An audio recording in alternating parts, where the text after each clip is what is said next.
pertanyaan ini penting banget nih buat berdua. Nanti boleh dijawab. Dari dulu punya cita-cita gak jadi pendeta juga? Hai.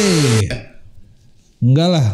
Gua rasa banyak anak hamba Tuhan nggak punya cita-cita jadi pendeta pastinya.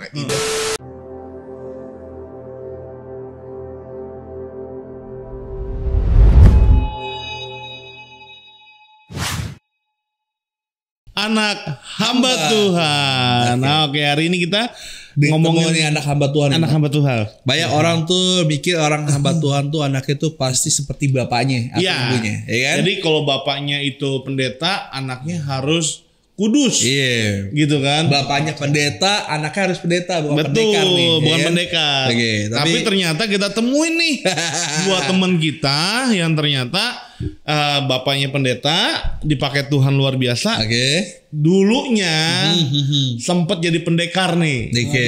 Iya, kita bapaknya suka larang rokok, jangan rokok. Anaknya bandel rokok. Betul. Kalau bapaknya ya udah janganlah. Oke, kita langsung aja hari ini ketemu dengan Pastor Bill dan juga Pastor Sony Syaputra. Oke, shalom. Shalom. Hari ini kita kedatangan dua teman kita. Kita akan ngobrolin ini seorang anak hamba Tuhan. Tapi sekarang udah jadi hamba Tuhan. Iya. Okay. Pastor Bill dan Pastor Sony. Nah, sebenarnya gini nih, Bill dan Ko Sony. Kita lihat banyak orang yang berpikir bahwa kalau bapaknya itu pendeta, harusnya anaknya itu nggak bandel gitu. Yeah. Bapaknya jadi figur, anak harus jadi figur. Anak jadi figur juga. Ekspektasi jemaat awam begini nih. Iya. Kan, gitu. Nah, setuju gak dengan hal itu? Oke. Siapa dulu nih? Dan Bapak pilih dulu. Sweet apa sweet? Oke, shalom. Perkenalkan. Iya. Ya. Sebenarnya mungkin gini ya. Sebenarnya setuju nggak setuju sih ya, karena pengalaman gue jadi hamba Tuhan, anak hamba Tuhan memang banyak mengajarkan gue lah sampai hari ini. Jadi memang perspektif yang dulu yang lama itu mulai agak berubah dan mulai diperbaruin. Nah, kenapa mungkin awalnya setuju dulu? Kenapa gue bilang setuju dulu kan harus mengikuti bapaknya? Jadi karena gini kan, sebenarnya kayak kita menjadi orang Kristen kan bawa satu nama juga. Lo orang Kristen, yang kita jadi bertanggung jawab atas kekristenan kita, nama Yesus. Jadi kalau misalnya kita sebagai orang Kristen misalnya, ya gue bodo amat kan itu Yesus bukan gue pun Yesus gitu. Oke, nggak apa-apa. Tapi orang tetap akan melihat itu lo orang Kristen. Iya. Makanya kan di Matius bilang, Tuhan Yesus bilang percuma lo beribadah, hati lo jauh. Karena dan Tuhan Yesus juga bilang nama Tuhan itu dipermalukan karena kelakuan lo. Iya. Ya kan, kayak gitu. Jadi istilahnya gue cukup setuju juga sebenarnya kalau anak hamba Tuhan itu minimal tuh mirip mengikuti teladan bapaknya. Karena dia tuh bawa sadar mau terima nggak terima itu tuh seperti berkat dan kutukan sih sebenarnya. Jadi terima nggak terima ya memang kita pasti dibandingin terus gitu loh, dan kita bawa nama bokap kita. Makanya nggak heran kalau jemaat tuh pasti atau orang lain gimana sih bapaknya pendeta anaknya begini, itu pasti tuh keluar. Iya. Kata-kata itu, dan itu sering yang gue dengar gitu loh. Itu setujunya di situ ya, karena memang kita bawa perwakilan itu. Tapi nggak setujunya kembali lagi setiap orang tuh diberikan karunia yang beda-beda. Punya masa latar belakang yang berbeda dan punya tantangan yang berbeda. Nah ini maksud gue pernah dengar ya satu ajaran bilang kenapa anak hamba Tuhan tuh hancur-hancur. Jadi kan dulu gue waktu SMA di DO tuh, ya di DO. Yang di DO 5 orang, 4-nya itu anak hamba Tuhan termasuk gue. 4-nya anak hamba Tuhan. Iya. Dominan. Jadi 5 orang, yang 1 non Kristen, 4 Kristen, 4-4-nya ini anak hamba Tuhan. Ada yang jadi garam banget sih ya, jadi garam terang dunia tuh. Jadi garam, tapi garamnya kebanyakan jadi nggak enak. Darah tinggi ya. Jadi 4 anak hamba Tuhan, ada yang anak majelis, anak gembala, anak pendeta. Dahsyat. Gara-gara? Hah? Gara-gara apa? pembulian. Dahsyat anak-anak pendeta GBI. Jadi bapaknya bilang jangan menghakimi, anaknya pelaku penghakiman. Ganas ya. Jadi lu bayangin tuh 5 orang di DO, 4 anak hamba Tuhan, 2 anak gembala. 2 anak gembala, 2 kalau nggak salah majelis. Gereja. Jadi bukan cuma jemaat biasa, istilahnya benar-benar punya jabatan di gereja gitu loh. Nah itu sekacau itu gitu loh. Nah kenapa? Yang gue dengar katanya gini, iblis itu emang suka ngerusak atau ngeganggu hamba Tuhan. Nah kalau hamba Tuhan yang nggak bisa diganggu, dia akan turun ke bawah ke istrinya. Anaknya.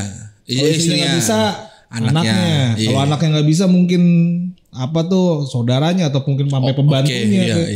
Jadi benar-benar yang terkait sama hamba Tuhan itu dia akan coba rusak supaya juga ngerusak pelayanan hamba Tuhannya. Gitu. Itu sih yang gue dengar. Cuman kan nggak tahu ya, ada nggak presidennya di Alkitab tuh soal kayak gitu. Gitu. Maksud gue jadi memang itu cukup wajar. Jadi memang kenapa anak hamba Tuhan hancur, karena memang diincar iblis. Karena mau nggak mau namanya orang tua ya kan, apalagi lu udah punya anak gitu, tau lah anak itu kan buah hati gitu. Betul. Prioritas utama kan. Nah itu kalau kayak gini deh, anak gue sakit aja, cuman sakit panas, kitanya panik. Betul. Wah kenapa ya? Nah apalagi kalau dia hancur sampai narkoba, itu pasti akan ngerusak pelayanan dari Gak fokus. Orang pasti gak fokus. Gue khotbah juga di mimbar juga merasa kepikiran. Oh gila nih, anak gue lagi kasus kok gitu loh. Soalnya kan Alkitab bilang di Timotius, bagaimana seorang penilik itu harus jadi, dia bisa mengepalai keluarganya dulu. Iya betul. Nah kalau bisa keluarganya hancur, anaknya hancur, narkoba, masuk penjara, orang jemaat pasti akan bilang, Pak urusin keluarga dulu deh. Cuti Pak. Pak cuti dulu aja Bapak urusin. Karena pernah ada satu hamba Tuhan yang dicutikan karena keluarganya. Oke ngerti. Di gereja kita, bukan di gereja kita, ya di gereja kita sih. Di GBI ya ada ya gitu. Luas ya. Saya gereja GBI. Apa PGI? Emang luas. Apa di Indonesia ya? Luas gitu. Gitu. Jadi ada yang ada yang dicutikan, bahkan mungkin sampai diberhentiin karena memang faktor keluarga. Bukan dianya nggak bermasalah. Tapi keluarganya yang bermasalah. Gitu, Pak. Jadi memang itu kenapa gue nggak setujunya kita nggak boleh di ini, karena memang bebannya tuh berat jadi anak hamba Tuhan, Pak. Godaannya banyak, iblis juga seneng banget ngegangguin. Gitu.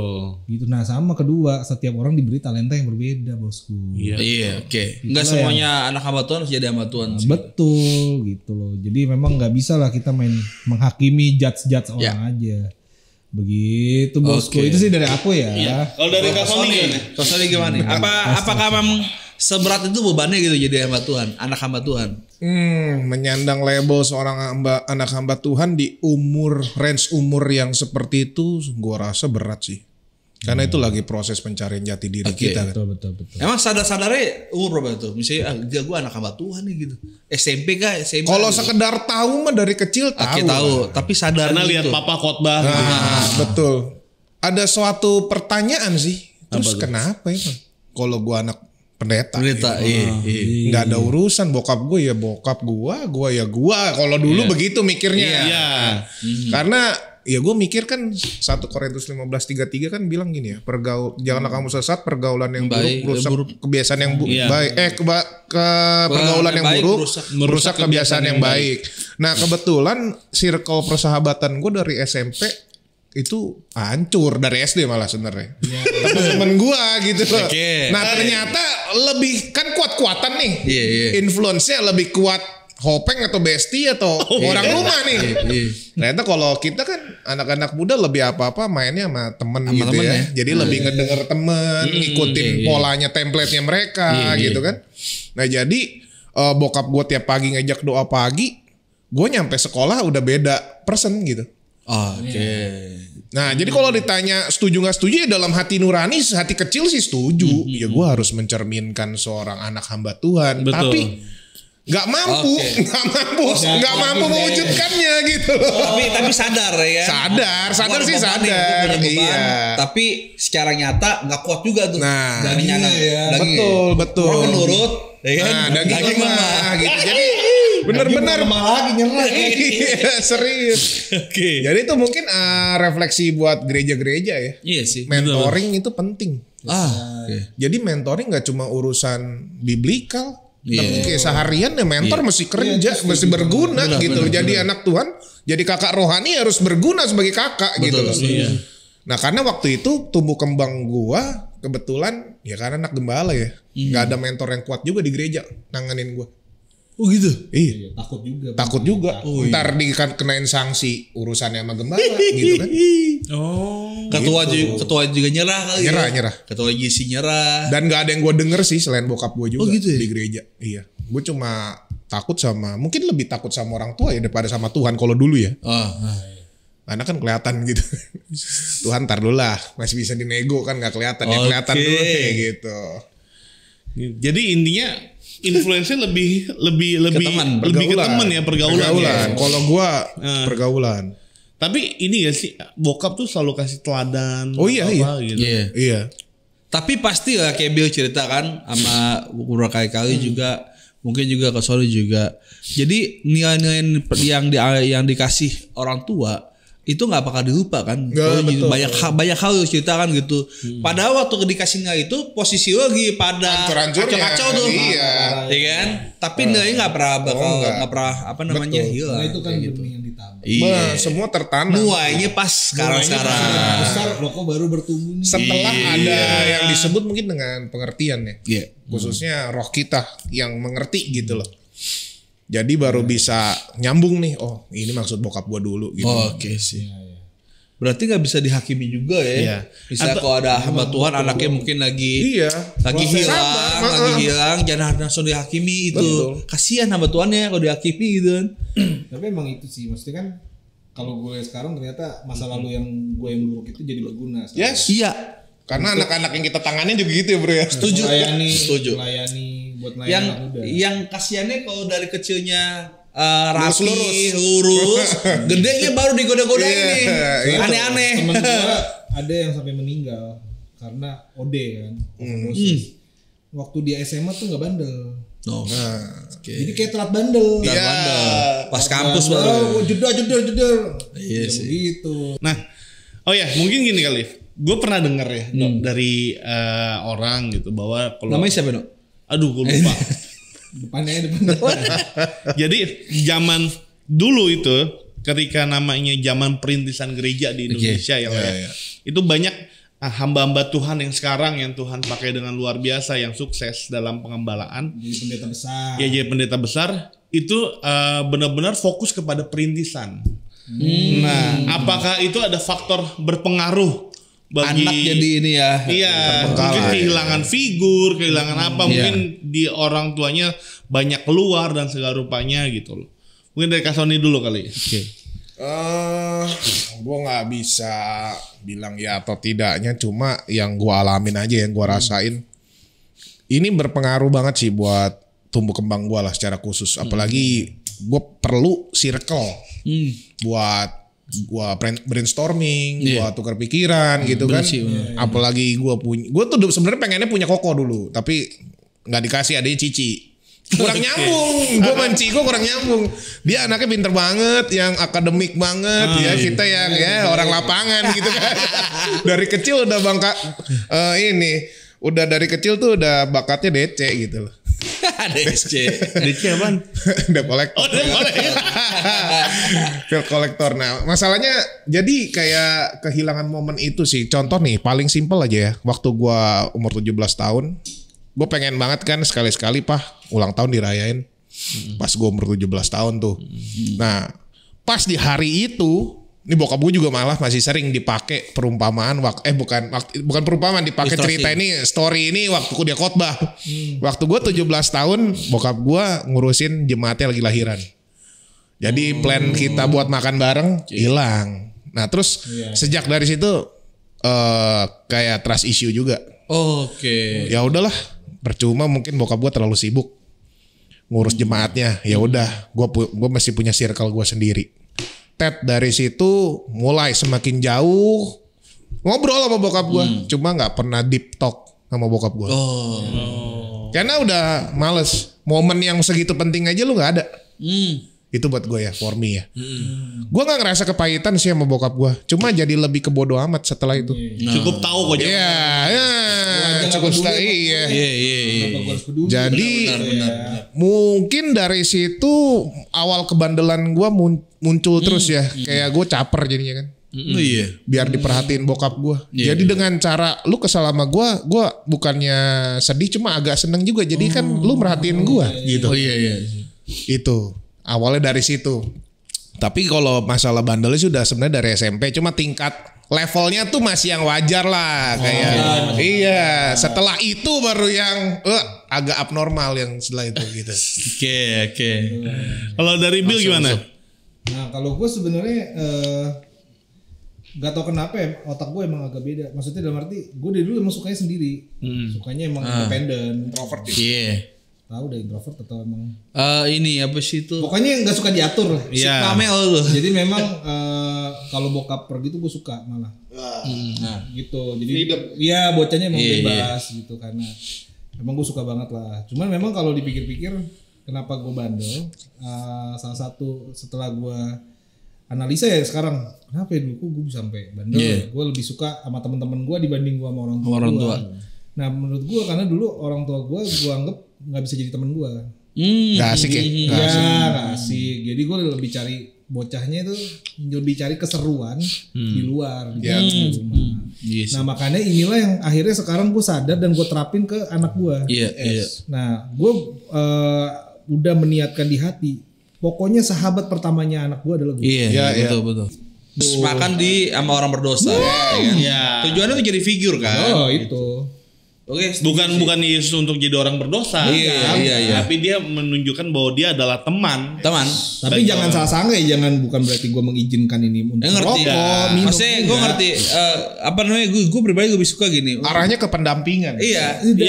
Anak sekarang kalau dilarang makin pintar. Makanya jangan larang dia, ajarin dia kenapa enggak ngerokok. Dikasih pengertian. Kalau dia mau ngerokok, oke, kenapa kamu mau ngerokok? Kenapa gini-gini. Tapi kalau dia maksa, ya udah cobain aja dulu. Gitu loh. Jadi what the reasonnya masih clear kok sama anak sekarang. Betul. Kalau emang dia nggak aku masih. Dia kan tanya kenapa gua mau ngerokok. Iya, yang lain ngerokok tuh. Iya. Bahasa Alkitab terlalu berat ya. Oh, itu. Di Alkitab juga belum ada rokok dulu. Iya. Belum ada vape. Janganlah kamu nge-vape gitu kan ada. Oh jadi kita jelas nih bahwa clear di sini bahwa sebenarnya anak-anak hamba Tuhan itu bukannya nggak bisa mencerminkan bapaknya, tapi yang pertama yang kita bisa lihat ya setiap orang tuh punya circle-nya masing-masing, ya kan? Latar belakangnya masing-masing gitu. Ini clear di sini dulu nih, jangan sampai orang salah sangka gitu loh. Nah sama juga misalkan orang tua kita mau sealim apapun, ya namanya orang tua nggak bisa 24 jam sama kita. Gitu kan, kita pasti ketemu dengan teman-teman yang punya latar belakang yang berbeda dan segala rupanya, dan itu mungkin yang akan mempengaruhi kehidupan kita. Lalu yang kedua yang kita dapat di sini adalah bahwa sebenarnya ini udah beda generasi. Mungkin bapak-bapak dari Bill dan juga Kak Sony juga waktu itu adalah bapak-bapak yang mandiri pada zamannya. Gitu, mungkin dia berpikir anaknya juga bisa mandiri. Makanya kalau tadi Kak Sony cerita tentang bokap nggak hadir di umur 17 tahun gitu, perayaan ulang tahun 17 tahun gitu, yang pada akhirnya nggak bisa jadi sahabat dan segala rupanya gitu, yang pada akhirnya membuat bandel itu jadi advance gitu ke atasnya gitu loh. Makanya sebenarnya teman-teman perlu lihat dulu kalau misalkan ketemu konteks lah. Ketemu anak hamba Tuhan, dia kan anak hamba Tuhan kok begitu jangan langsung dihakimi. Lihat dulu latar belakangnya, santai dulu dan segala rupanya. Ngopi-ngopi dulu bareng. Dan semuanya ini tuh proses dari Tuhan lah ya. Yang kita hadapi nih dua orang kokoh ya kan, yang dulunya bandel ya sekarang ya jadi hamba Tuhan. Ibung-ibung kan juga bandel dulu, ibung-ibung ya. Iya, kita juga bandel kok gitu. Nah, pertanyaan ini penting banget nih buat berdua. Nanti boleh dijawab. Dari dulu punya cita-cita gak jadi pendeta juga? Siapa dulu nih? Sejauh langit dari gantian kan si itu. Hai. Jadi kasih tahu alasannya. Enggak lah. Gua rasa banyak anak hamba Tuhan nggak punya cita-cita jadi pendeta pastinya. Idem gua part ini idem. Ya di awal gue pengennya jadi businessman. Makanya kan kuliahnya ekonomi tuh. Gitu. Cuman memang waktu itu dinubuatin sih. Jadi emang udah berapa orang nubuatin kamu akan hamba Tuhan, kamu sampai teman-teman gua gitu. Jadi teman-teman gua lagi bercanda nih ngomongin masa depan. Waktu itu kita masih SMP SMA. Pada bilang ya nanti lu bawa laptop, lu bawa gitar. Pas ke gua, lu bawa Alkitab gitu. Nah kita pada ketawa semua kan. Gua pun ketawain itu karena menurut gua nggak mungkin lah gua. Karena ngelihat ke Kristen jadi hamba Tuhan tuh bosen. Apa sih serunya jadi hamba Tuhan? Boring lah. Boring gitu. Akhirnya, nah ini kok bisa gitu ya? Ya itu karena perjumpaan di tahun 2011 yang gue nggak bakal pernah lupain itulah. Itu 2011 itu yang mengubahkan hidup gue sampai detik ini. Gitu. Berarti panggilan ya jadi hamba Tuhan. Parah bosku, gitu. Jadi karena perjumpaan. Akhirnya perjumpaan itulah yang membuat gue mau mati sebagai hamba Tuhan. Amin. Oke. Ko Sony, panggilan kah atau? Tadi kan gue udah setuju ya sama Bro Bill ya. Nggak pernah kepikiran. Cita-cita gue cuma 2, yaitu kalau nggak jadi drummer, kedua adalah pembalap. Gue dari kecil tuh nontonnya MotoGP terus sama Engkong. Motor. Iya, pembalap motor dari dulu. Udah 2 itu aja. Gue juga karena akademis gue nggak bagus juga, tahu diri lah ya. Nah, sampai gue kuliah kan semester 1 sampai 5 jurusannya gue musik. Meskipun di Harvest ya. Meskipun nanti pas semester 5 baru pindah jurusan ke teologi misi. Itu pun bukan pastoral ngambilnya gitu. Jauh bener. Kalau ditanya punya cita-cita jadi pendeta, sama sekali enggak sih. Bukan cita-cita saya, nggak ada di list juga sih. Nggak ada di list. Nggak pernah mimpi ya. Jadi backup list juga nggak mimpi. Nah cuma betul tadi seperti Bro Bill itu benar-benar panggilan dari Tuhan yang harus saya responi dan saya lakukan. Kayak ditangkap kok ya, ditangkap. Tahu kan tahu kisahnya Saulus jadi Paulus? Betul. Nah kayak gitu. Karena ditangkap. Yang mana tuh? Nah Yunus masuk ke perut ikan. Betul. Ikan sekali kan. Kalau gue udah berapa ikan yang gue masuk. Untung gak jadi itu kok ya. Gak jadi. Dugong. Untung keluarnya di depan. Bukan keluar dari belakang. Belakang bau. Bahaya itu. Gitu. Oke. Jadi emang kita lihat bahwa anak-anak hamba Tuhan juga belum tentu mau jadi seorang hamba Tuhan. Rata-rata gue yakin sih banyak kalau lu tanyain. Rata-rata pada mungkin di awal nggak mau. Iya. Gitu bosku. Banyak banget tuh anak hamba Tuhan. Temen gue aja sampai sekarang anak hamba Tuhan masih godain cewek. Tapi udah jadi hamba Tuhan. Pelayanan di mimbar. Oke. Masih modusin cewek masih. Belum terpanggil lah ya. Ya begitu lah ya. Yang bahaya tuh kayak gitu. Ya ini jangan di spill brandnya ya bro ya. Enggak. Brand enggak. Di bawah PGI pasti kan. Masih di kota Depok. Di Indonesia lah ya. Di Indonesia. Oke lah. Berarti dengan kata lain kita lihat bahwa kita simpulkan hari ini, podcast hari ini sebelum kita tutup adalah anak hamba Tuhan tuh juga manusia biasa. Iya. Hamba Tuhan juga manusia biasa. Iya, jadi kalau dipotong juga masih luka. Masih keluar darah. Iya, bukan kabel ya. Iya.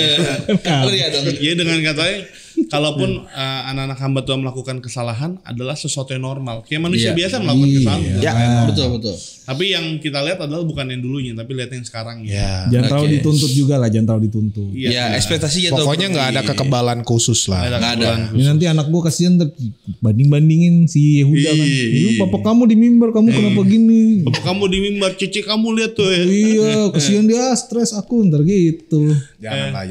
Ya pokoknya tetap bahwa segala sesuatu ada kelemahannya dan tetapi kan firman Tuhan jelas berkata apa, dalam kelemahan masa kuasanya Tuhan sempurna. Karena aku lemah aku kuat. Betul. Gemes itu. Jadi kalau kokoh-kokoh ini nggak lemah, mana ketemu Tuhan? Itu kuncinya. Amin. Oke. Mungkin terakhir pesan sebagai penutup dari Bill dan juga Ko Sony. Dari Bill dulu mungkin. Tetaplah pegang yang ada padamu. Udah. Ya udah itu aja. Iman dong. Kalau gue cuma mau bilang gini sih, Daud itu nggak perlu baju perang sama senjata perangnya Saul. Dia cuma perlu 5 batu yang dia pilih dan dia ambil dari tangan dia. Selama itu bersentuhan dengan tangan Tuhan, pasti jadi something. From nothing to something. From zero. Jadi peganglah apa yang ada padamu, ini pegang batu. Campur dengan Tuhan. Emang klop emang. Oke, terima kasih Bill, terima kasih Ko Sony untuk hadir di tempat ini. Jadi kita cukup diberkati dan kita punya pemikiran yang benar nih sekarang tentang hamba Tuhan. Oke, bagi teman-teman yang suka video ini boleh nonton video-video berikutnya dalam satu channel Millennial Bapak. God bless you.